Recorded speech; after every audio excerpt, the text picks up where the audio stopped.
Thank you. Nice to see you. Some very familiar faces.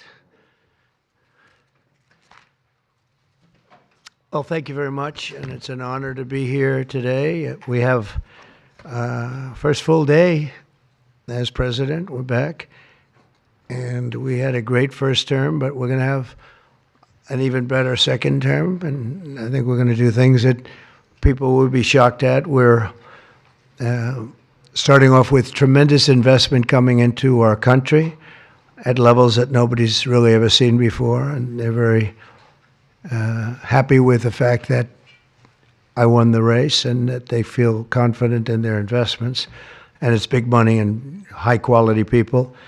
So my first day back from having a nice life, it's my honor to welcome three of the world's leading technology CEOs. And in the case of Larry Ellison, it's well beyond technology. He's sort of CEO of everything. He's an amazing man, an amazing business person. But to announce the largest AI infrastructure project by far in history, and it's all taking place right here in America. As you know, there's great competition for AI and other things, and they're coming in at the highest level. We're joined by Oracle Executive Chairman Larry Ellison, SoftBank CEO, my friend Masa Yoshi-san, and CEO of OpenAI, and I would say the by far the leading expert based on everything I read, Sam Altman. So that's great that you're coming in together. That's a massive group of talent and money. Together, these world-leading technology giants are announcing the formation of Stargate. So put that name down in your books, because I think you're going to hear a lot about it in the future. A new American company that will invest $500 billion at least in AI infrastructure in the United States, and very, very quickly, moving very rapidly, creating over 100,000 American jobs almost immediately. This monumental undertaking is a resounding declaration of confidence in America's potential under a new president. Let me be a new president. I didn't say it, they did. So I appreciate that, fellas. But it'll ensure the future of technology. What we want to do is we want to keep it in this country. China is a competitor and others are competitors. We want it to be in this country, and we're making it available. I'm going to help a lot through emergency declarations, because we have an emergency. We have to get this stuff built. So they have to produce a lot of electricity, and we'll make it possible for them to get that production done very easily at their own plants if they want, where they'll build at the plant, the AI plant, they'll build energy generation, and that will be incredible. But it's technology and artificial intelligence, all made in the USA. Beginning immediately, Stargate will be building the physical and virtual infrastructure to power the next generation of advancements in AI, and this will include the construction of colossal data centers, very, very massive structures. I was in the real estate business. These buildings, these are big, beautiful buildings. Are going to employ a lot of people. And physical campuses in locations currently being scouted nationwide. They're making their choices of locations. I think they have their choice. I'd like to ask Larry, Sam, and Masa to say a few words and just talk about a little bit about what they're doing, and if you have any questions, and then we'll go into a couple of other subjects also. But this is, to me, a very big thing. $500 billion Stargate project. I think it's going to be something that's very special. It'll lead to something that could be the biggest of all. So, Larry, maybe we'll start with you, and we'll go down the line. Thank you. Okay. Thank you, Mr. President. Thank you, sir. Thank you, Mr. President. We certainly couldn't do this without you.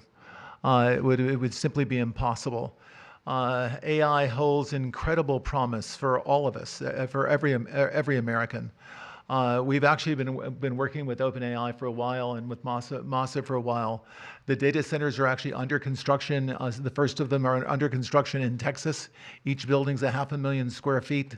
There are 10 buildings currently being built, but that will expand to 20 and other locations beyond the Abilene location, which is our first location. The kind of applications that we're building, to give you an idea, maybe the most charismatic and the one that I think touches us all is electronic health records. Not just maintaining electronic health records, but by looking at electronic health records, understanding the condition of doctors, better understanding the condition of their patients, and being able to provide healthcare plans that are much better than they otherwise would be.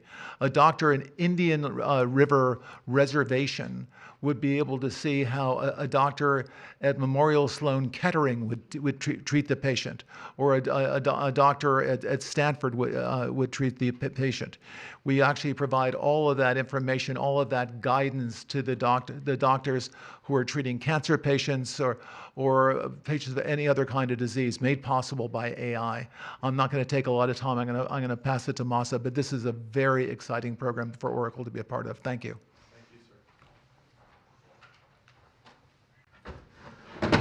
Oh, thank you. That would be helpful. That's good. That's great. I feel tall now. Thank you. Well, Mr. President, last month I came to celebrate your winning and promised that we will invest $100 billion. And you told me, oh, Masa, go for 200. Yeah. Now I came back with 500. Because this is as you said yesterday, this is the beginning of golden age of America. This is one great example, I think, right? We wouldn't have decided to do this. I think so. This is the beginning of golden age. We wouldn't have decided unless you won. And yesterday we agreed, we signed to make this happen. That's great. Because of this day. Very nice. So we would make this happen. We would immediately start deploying $100 billion with a goal of making $500 billion within next 4 years, within your term. Yeah. Right? Because of your success. So we are very, very excited to do this. And our partner is, of course, SoftBank, OpenAI, Oracle, and additionally investing partner with MGX. On top of that, we have the technology partner NVIDIA, and of course Microsoft has been very, very supportive to SAM and continue to support all our success. This is not just for business. As Larry said, this will help people's life.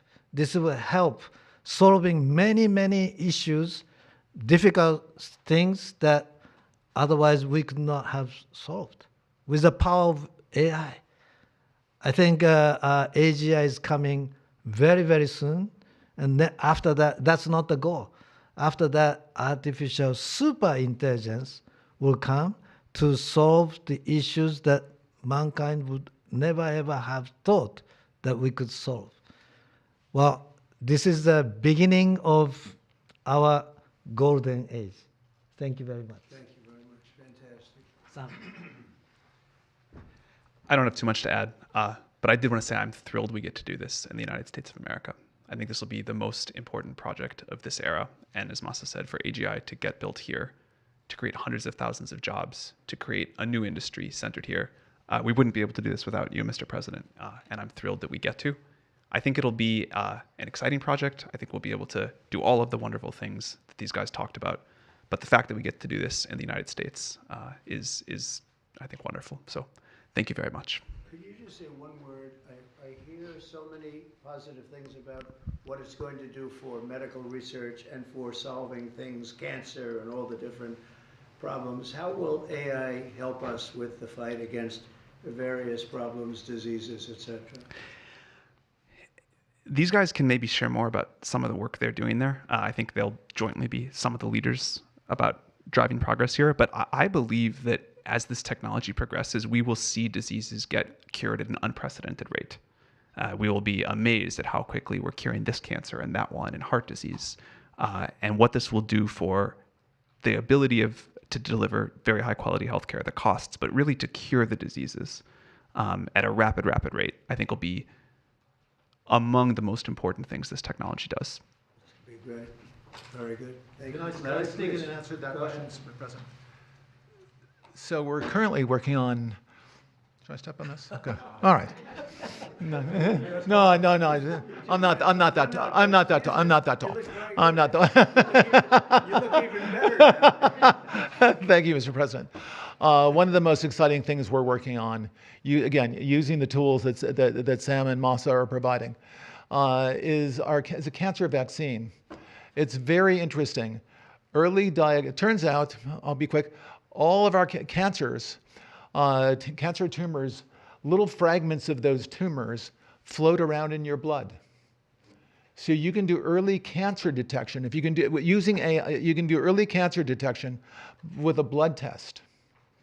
And using AI to look at the blood test, you can find the cancers that are actually seriously threatening the person. So we can, again, cancer diagnosis using AI has the promise of just being a simple blood test. Then beyond that, once we gene sequence that cancer tumor, you can then vaccinate the person, design a vaccine for every individual person to vaccinate them against that cancer. And you can make that vaccine, that mRNA vaccine, you can make that robotically, again using AI, in about 48 hours. So imagine early cancer detection, the development of a cancer vaccine for your particular cancer aimed at you, and have that vaccine available in 48 hours. This is the promise of AI and the promise of the future. Great. Thanks. Thank you, sir.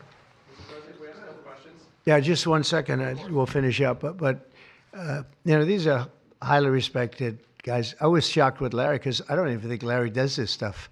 You did a very good job for a guy that doesn't do it much, right?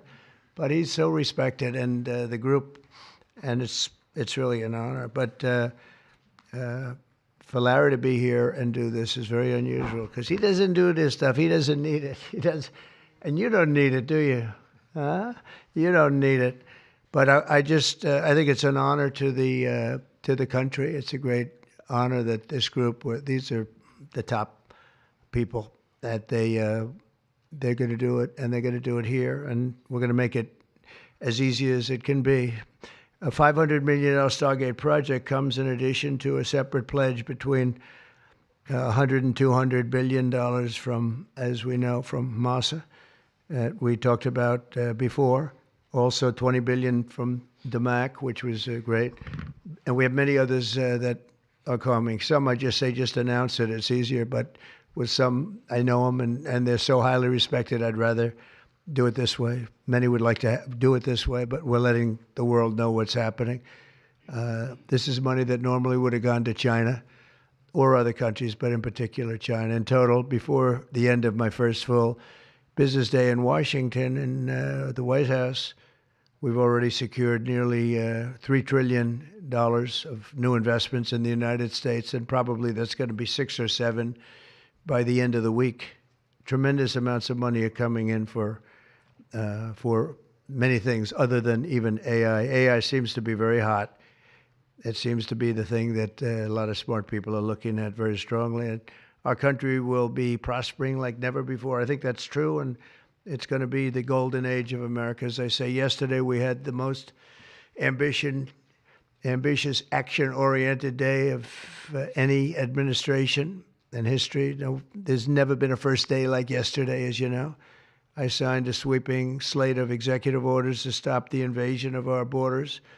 I launched a government-wide effort to defeat inflation and bring down the cost of daily life and bring down the cost of energy, magnificently bring it down. And when energy comes down, Larry, I'd say generally speaking, when energy comes down, everything else comes down. The prices of food and the prices of everything else come down. Energy is that's the big baby. And we declared a national energy emergency to drill, baby, drill, our term that we use. We're going to drill, baby, drill like never before. We ended destructive DEI mandates across the federal government and returned our country to a merit-based system and a common sense system. As you know, the Supreme Court gave us a decision on merit, where things in this country can be based on merit now instead of a lot of different rules, regulations, and things that really put our country at a big disadvantage. We permanently stopped government censorship and restored free speech. That was signed yesterday. We renamed the Gulf of Mexico the Gulf of America. Sounds so beautiful, the Gulf of America, and returned the name of a great president, William McKinley, to Mount McKinley. They took off the name, and he was actually a great president. He was a very, very successful businessman. He ran for governor of Ohio. He won and did a great job as governor, ran for president, and he won. He was assassinated, ultimately, in his second term, unfortunately. But he was the tariff king, and I don't think he was as bad as I am. I think I believe in him even more than him, but he believed in him very strongly. And he raised massive amounts of money. Our country was at its richest from 1870 to 1913. We had the most. That was when we were the richest, relatively speaking. We were the richest during that period of time. That was tariffs from other countries. And our administration's moving with unprecedented urgency and speed to confront every single crisis facing us, and we'll get the job done. And again, I want to thank Sam and Masa and Larry for being here. It's an honor to have them. And we'll take a few questions if you want. About some of the executive orders, you would agree that it's never acceptable to assault a police officer. Sure. Right? So then if I can, among those you pardoned, DJ Rodriguez, he drove a stun gun into the neck of a DC police officer who was abducted by the mob that day. He later confessed on video to the FBI and pleaded guilty for his crimes. Why does he deserve a pardon? Well, I don't know. Was it a pardon? Because we're looking at commutes and we're looking at pardons. Okay, well, we'll take a look at everything. But I can say this. Murderers today are not even charged. You have murderers that aren't charged all over. You take a look at what's gone on in Philadelphia, take a look at what's gone on in LA, where people murder people and they don't get charged. These people have already served years in prison, and they've served them viciously. It's a disgusting prison. It's been horrible. It's inhumane. It's been a terrible, terrible thing. I also say this, you go to Portland, where they wrapped police officers, shot police officers, nothing happened to anybody. You go to Seattle, where they took over a big chunk of the city and people died. Portland, a lot of people died. Wait a minute. And you go also, take a look at Minneapolis, because I was there and I watched it. And if I didn't bring in the National Guard, that city wouldn't even exist today. People were killed and nobody went to jail. So these people have already served a long period of time, and I made a decision to give a pardon. Joe Biden gave a pardon yesterday to a lot of criminals. These are criminals that he gave a pardon to. And you should be asking that question. Why did he give a pardon to all of these people that committed crimes? Why did he give a pardon to the J6 Unselect Committee when they burned and destroyed all documents which showed that they did what was wrong, not me? Wait a minute. Why did they give a pardon to all of his relatives? His brother, who made millions of dollars, to all these different people, he gave pardons. That's the question you should be answering. All right, go ahead. Yeah, please. If I can I just follow up really fast? Steve, can I just follow up on that really fast? No. That's enough. Go ahead. You said you will. Tell us about your meeting with Speaker Johnson, Senator Thune. Did you reach any conclusion on this one big? Pretty much. I think we have a good situation now. It's been in some ways made simpler by Los Angeles because they're going to need a lot of money. And generally speaking, I think you'll find that a lot of Democrats are going to be asking for help. So I think maybe that makes it more one-sided. I think we're going to do very well. Look, we're going to take care of Los Angeles. I'm going there. I'm going to North Carolina, which has been abandoned by the Democrats. And I'm going to North Carolina, very importantly, first. I'll be there on Friday. And then I'm going from there to Los Angeles, and then I'm going to Nevada, and I'm really going to Nevada to thank them for the vote because we won Nevada overwhelmingly, and that's usually a Democrat vote. And I just want to go there to thank the people of Nevada for the big vote. So we'll be making that. Yeah, please. Mr. President, the leaders of the Proud Boys and the Oath Keepers were freed following their pardons yesterday. At the time back in 2021, you urged them to stand back and stand by. Is there now a place for them in the political conversation? Well, we have to see they've been given a pardon. I thought their sentences were ridiculous and excessive. One of the guys took down a flag that was an anti-American flag, and he was given years in jail. I don't know the exact number, but he was given many years in jail. I thought it was very excessive. And at least the cases that we looked at, these were people that actually love our country, so we thought a pardon would be appropriate, yeah. Mr. President, is it also true in your conversations with Republicans today that you asked them to consider recess appointments for cabinet officials? I think, yeah, if it's needed. I don't think it's going to be needed. Marco, as you know, got passed overwhelmingly with 99-0, which is pretty amazing. Marco's going to do a great job, Secretary of State. But he just got, I guess he was the first one and just got approved. That's some vote, 99-0, and the nothing was a vote that he would have gotten if we wanted to do it. But you know whose vote that was, who's doing a great job right now as vice president. Did you also talk about some sort of a trade or a deal involving wildfire relief in extension for a debt? Well, what I really want to have done, I was talking about this with the guys back in the Oval Office. Los Angeles has massive amounts of water available to it. All they have to do is turn the valve, and that's the valve coming back from and down from the Pacific Northwest, where millions of gallons of water a week and a day, even in many cases, pours into California, goes all through California down to Los Angeles. And they turned it off. It's off now. The valve goes, it turns toward the Pacific Ocean, and all that water goes pouring into the Pacific Ocean. If they did what I told them to do, they wouldn't do it because politically they didn't think it was good. I think it's great politically. I think they're dead politically. What they've done, they've destroyed the city. What they've done to that city is unbelievable. The sprinklers, their sprinklers in there like these right here that you see, none of them had any water in them. They didn't have any water. The fire hydrants, 40% of them had no water. The brush was just dry. Everything was dry. The sprinklers on the lawn weren't allowed to even be used. So, you know, everything was dry, and it was an inferno. They created an inferno. So we're demanding that they turn the valve back toward Los Angeles right now. It's not even believable that they haven't done it. Just so you know, they have a valve, and it turns like, think of a sink, but multiply it times many thousands of times the size of it. It's massive. And you turn it back toward Los Angeles. Why aren't they doing it? They either have a death wish, they're stupid, or there's something else going on that we don't understand. But we want the water that they're throwing away to be used for California. And that includes the farmers of California. You know, when you drive up north, you see all of the land. I couldn't believe it. I was with Devin Nunes when he was a congressman and some other congressmen from the area, and we're driving up and we're on the highway, and I keep looking at these farms, and the land is bone dry, and then you'd see an acre, about an acre or 2 acres, with the most beautiful green plants growing in it, the most beautiful you've ever. It's rich stuff, and you look at the soil, and it's so rich. That soil is almost the equivalent to like Iowa soil. It's phenomenal, but it's got no water. But the reason it has no water, I said, do you have a drought? No. I said, what do you mean you don't have a drought? Look at the thing. It's dry as a bone. The reason you have like an acre is because they say you can farm 1 acre, but no more, because they didn't want to waste water. But they throw the water into the Pacific Ocean. These people are crazy.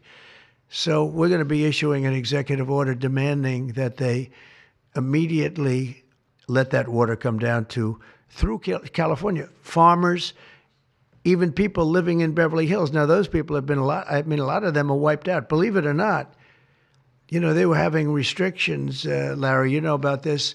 they wanted to restrict you to 38 gallons of water a day. That sounds like a lot, but it's not. When you're a rich person and you like to take a shower, 38 gallons doesn't last very long. And they have all this water, and it's really good water. Up high, Pacific Northwest. Some comes in from Canada, a nice country, by the way. Comes in from Canada, and it comes all the way through California, and they're restricting it. You even have the half pipes, the half pipes, the cut pipes, big ones, bigger than this room. And they're going all the way down, and they're bone dry, and they could be loaded up with water. No, but isn't it incredible that they don't do it? And it's to protect the Delta smelt. It's a fish that's doing poorly anyway. But I said, how are you protecting the Delta smelt by not giving it water? It's a fish. It needs water. Nobody can answer that question. On TikTok, Mr. President, Well, let me do this first. are you open to Elon buying TikTok? Say it? Are you open to Elon buying TikTok? I would be if he wanted to buy it, And yeah. on your inauguration, I'd like Larry to buy it too. I have the right to make a deal. So the deal I'm thinking about, Larry, let's negotiate in front of the media. The deal, I think, is this, and I've met with owners of TikTok, the big owners. It's worthless if it doesn't get a permit. It's not like, oh, you can take the U.S. The whole thing is worthless. With a permit, it's worth like $1 trillion. So what I'm thinking about saying to somebody is buy it and give half to the United States of America, half, and we'll give you the permit. And they'll have a great partner, the United States. And they'll have something that's actually more valuable because they have the ultimate partner, and the United States will make it very worthwhile for them in terms of the permits and everything else. But so think of it, you have an asset that has no value or has $1 trillion value. It all depends on whether or not the United States gives the permit. So what I'm saying is let the United States give the permit, and the United States should get half. Sounds reasonable. What do you think? Sounds like a good deal to me, Mr. President. Yeah, he can afford it too. Mr. President, you're a president who has long said that you back the blue, but aren't you sending the message that assaulting officers is okay with these pardons? No, the opposite. In fact, I'm going to be letting 2 officers from Washington Police, D.C. I believe they're from D.C., but I just approved it. They were arrested, put in jail for 5 years because they went after an illegal, and I guess something happened where something went wrong. And they arrested the 2 officers and put them in jail for going after a criminal, a rough criminal, by the way. And I'm actually releasing. No, I am the friend of police, more than any president that's ever been in this office. More than 400 of the people that you pardoned, though, assaulted officers. So I want to ask you about the Vice President, J.D. Vance. He said, this is a week ago, he said, if you committed violence on January 6th, obviously you should not be pardoned. Why is your Vice President wrong? Well, only for one reason. They've served years in jail. They should not have served, excuse me, and they've served years in jail, and murderers don't even go to jail in this country. And we had 1,500. We have 16 under review. As you know, we commuted about 16 of them because it looks like they could have done things that were not acceptable for a full pardon. But these people have served years of jail, and their lives have been ruined. And in many cases, listen to me for a second. Stop interrupting. They served years in jail, and if you look at the American public is tired of it. Take a look at the election. Just look at the numbers on the election. We won this election in a landslide because the American public is tired of people like you that are just one-sided, horrible people in terms of crime. You don't talk about all the people that have been killed and what happens to those murderers. Murderers get no time. You take a look at some of these DAs. They go after political opponents, but they don't go after people that shoot people in the street. They're caught. They know where they're living. They know everything. They don't even go up to pick them up anymore. They just let them live there. They know all about it. They have their pictures. They have the tape of the shooting, and they don't even go up and you're talking about this. No, we pardoned people that were treated unbelievably poorly. In the history of our country, there's never been anything take place like this. They're still looking for them, but they're not looking for the murderers, the people that are killing everybody. We are, though, and we're getting them out of the country. We just started that. We're getting them out of the country, and they're going to be gotten out of the country fast. They came in illegally from jails and from prisons. They killed many people. Some of them killed many people. About 50% of them killed more than one person. They were released into our country. That's what we're focused on, not the kind of nonsense you're talking about. You called for a ceasefire in Ukraine. If Vladimir Putin doesn't come to the table to negotiate with you, will you put additional sanctions on Russia? Sounds likely. And do you think that the war should be frozen currently? The war should have never started. If you had a competent president, which you didn't, the war wouldn't have happened. The war in Ukraine would have never happened if I were president. But that couldn't happen because the election was rigged. Yeah, go ahead. Mr. President, there's been some debate within your orbit over whether or not to keep or eliminate H-1B visas. What's your position on that? Do you want to keep H-1Bs or do you want to get... Well, I like both sides of the argument, but I also like very competent people coming into our country, even if that involves them training and helping other people that may not have the qualifications they do. But I don't want to stop. And I'm not just talking about engineers. I'm talking about people at all levels. We want competent people coming into our country. And HB1, I know the program very well. I use the program. Maitre d's, wine, experts, even waiters, high quality waiters. You got to get the best people. Now, then you go into people like Larry, and he needs engineers, and Massa needs, and this gentleman needs engineers like nobody's ever needed engineers, right? So we have to have the quality people coming in. Now, by doing that, we're expanding businesses, and that takes care of everybody. So I'm sort of on both sides of the argument, but what I really do feel is that we have to let really competent people, great people come into our country, and we do that through the H-1 program. Mr. President, are you looking to impose tariffs on Canada and Mexico in an effort to force negotiations sooner on USMCA? No, it's really not on USMCA. It has nothing to do with that. They've allowed, both of them, Canada very much so, they've allowed millions and millions of people to come into our country that shouldn't be here. They could have stopped them, and they didn't. And they've killed 300,000 people last year, my opinion, have been destroyed by drugs, by fentanyl. The fentanyl coming through Canada is massive. The fentanyl coming through Mexico is massive.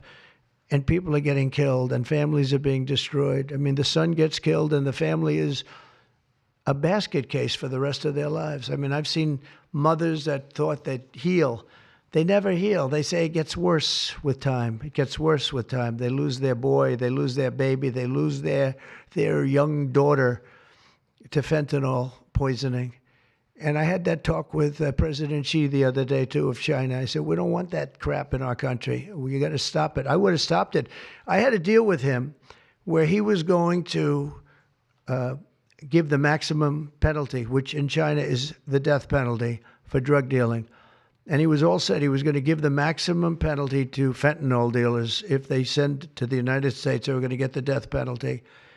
And, of course, Biden didn't pick that up. I had that deal all done. It was all wrapped up. We were going to have it done.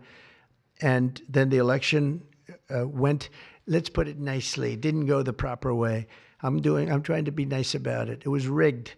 And we had an incompetent president elected, and he never followed up on that deal. But he should have followed up, because if they got the death penalty, they wouldn't be sending fentanyl to Mexico, Canada, and other places. How much will tariffs on China be, Mr. President? How much will the... We're thinking about that, too. We're talking about a tariff of 10% on China based on the fact that they're sending fentanyl to Mexico and Canada. When are you writing that letter to you, How sir? soon on those tariffs?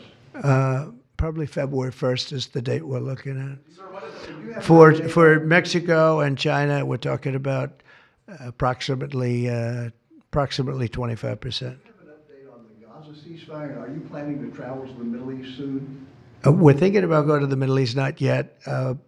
We have a thing called the hostages are coming back going on right now, and they are coming back.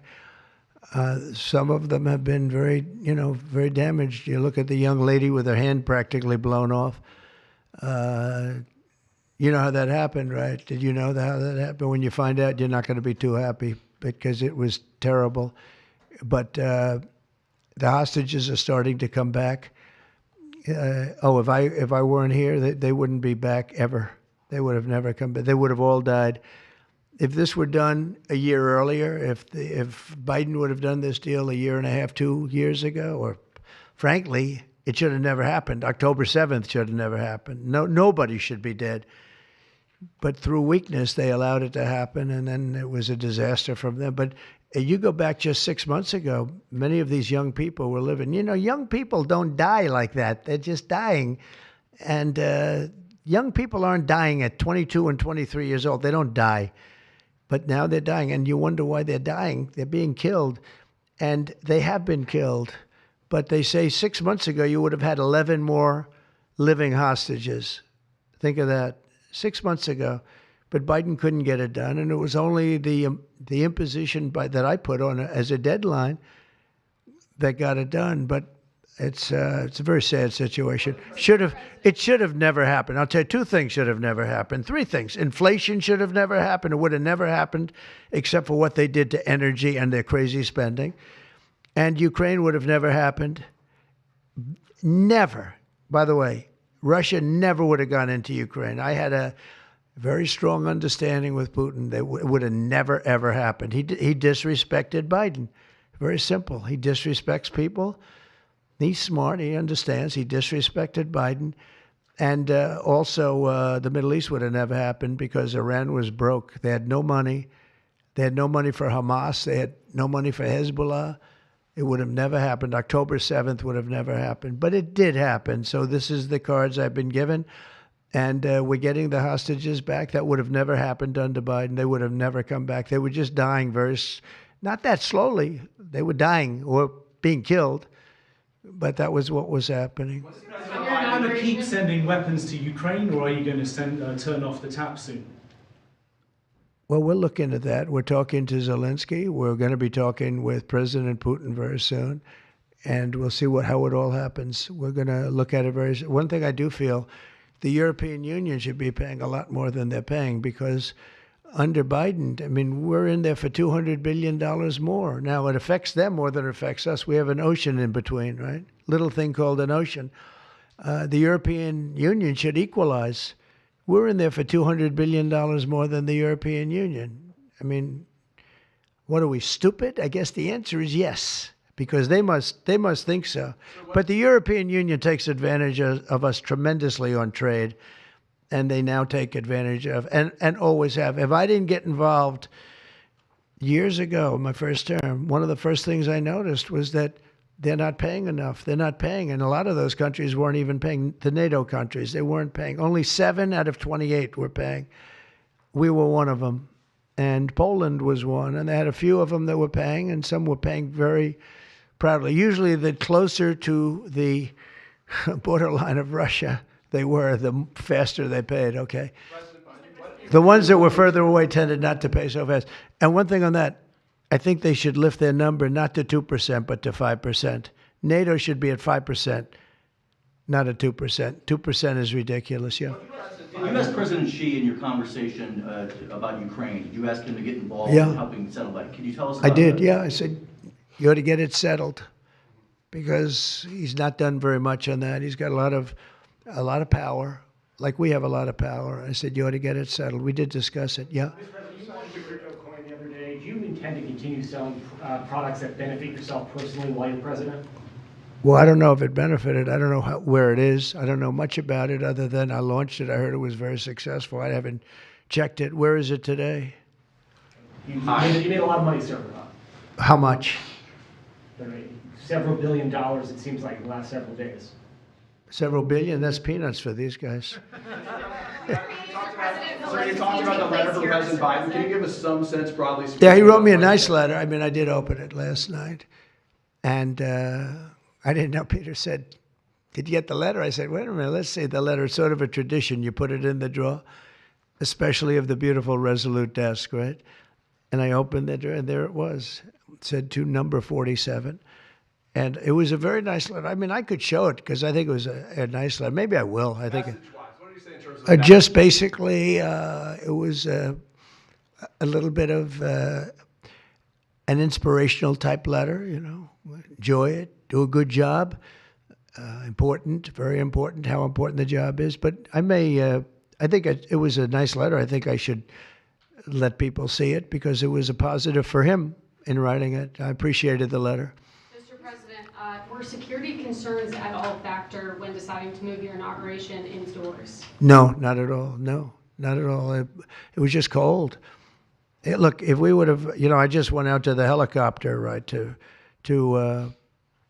we said goodbye. That's a tradition. As long as before it used to be a stagecoach, and then helicopters came along. But that's been a tradition. You go out and you do that. And we stood there for 10 minutes, and I'll tell you what, people would not have been able to get through that day. That was cold. It was sort of interesting. Don't let the sun fool you. Tell me something. Sunny days can get very cold, can't they? Because that was so freezing yesterday. You couldn't have gotten through it. It would have been. And the answer is no, it wasn't security. With that being said, I thought the Capitol, the rotunda, was beautiful. 72 degrees, unbelievable sound. It's like being in an opera house. I could see people wanting to do it there rather than outside. Why did you remove John Bolton's security clearance, sir? Because I think there was enough time. We take a job. You take a job. You want to do a job. We're not going to have security on people for the rest of their lives. Why should we? I thought he was a very dumb person, but I used him well because every time people saw me come into a meeting with John Bolton standing behind me, they thought that he'd attack them because he was a warmonger. He's the one that got us involved, along with Cheney and a couple of others, convinced Bush, which was a terrible decision, to blow up the Middle East. We blew up the Middle East and we left. We got nothing out of it except a lot of death. We killed a lot of people. And John Bolton was, one of those guys, a stupid guy. But no, you can't have that for life. You shouldn't expect it for life. Sir, is that meeting that you mentioned with President Zelensky, will that take place here? And when and where will you meet with I don't know. I mean, look, President Zelensky would like to have peace. He's told me that very strongly. He'd like to have peace. But it takes two to tango. We'll see what happens. When will you meet with President Putin? Anytime they want, I'll meet. I'd like to see that end. Millions of people are being killed. And they're being killed. It's a vicious situation, and they're now largely soldiers. A lot of people have been killed in the cities. They look like demolition sites.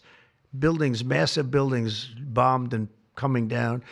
The thing with Ukraine is that many more people died than you're reporting. You're not reporting the real numbers, and I'm not blaming you for that. I'm blaming maybe our government for not wanting to release those numbers. Many more people died than what you know about.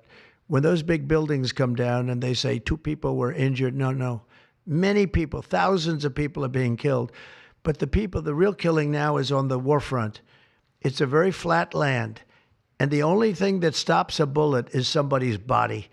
And you have young soldiers. So Russia's lost about 800,000 soldiers now. Ukraine's lost about 600 or 700,000. I think the numbers are low that they're giving out. But they've lost massive numbers of young soldiers, and that war should stop. It's very flat, it's beautiful farmland, and it's flat and really beautiful in a different kind of a way, but they don't have any protection. The only thing that stops a bullet is a body, and those bodies are stopping a lot of bullets, and they're being decimated, both sides.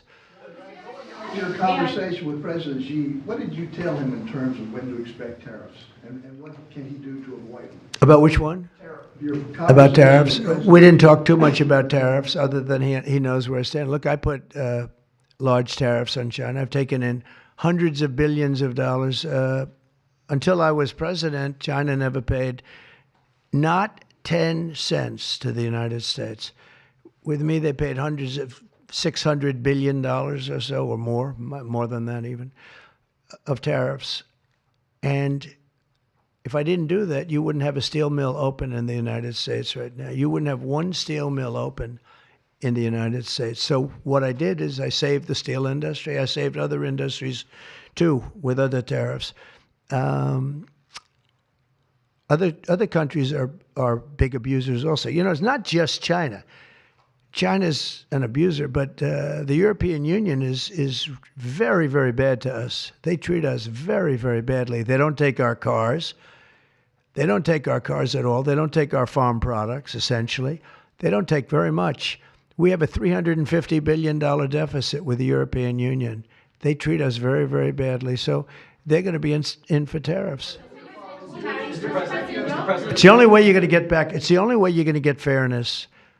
You can't get fairness unless you do that. But the European Union's treated us very badly. But essentially, everybody treats us badly. You know, everybody treats us badly. Yes, go ahead. Because we allow them to. Because we've had stupid people doing this, and we can't have. I'd like to have these three people negotiate for us, just for 1 week, and we'd be a rich country again. But we'll be rich. Mr. President, on AI data centers, will you rescind President Biden's executive order that opens up federal land? On which centers? On data centers. Will you rescind President Biden's executive order that opens up federal lands for data centers and energy production? No, I wouldn't do that. That sounds to me like it's something that I would like. I'd like to see federal lands opened up for data centers. I think they're going to be very important. Again, we have a lot of competition for that. So it's an honor to have these three great people, great CEOs and great geniuses, all three. It's an honor that they want to come to our country, but we're going to make it as easy as we can for them because other countries want them to. I'm going to have to go now. Thank you all very much. Thank you. Do you have TikTok on your phone? No, but I think I might put it there. I think I'll get it right now. By the way, again, we won the young vote. I think I won it through TikTok. So I have a warm spot in my heart for TikTok. Okay? Thank you. Thank you very much. Thank you, Mr. President.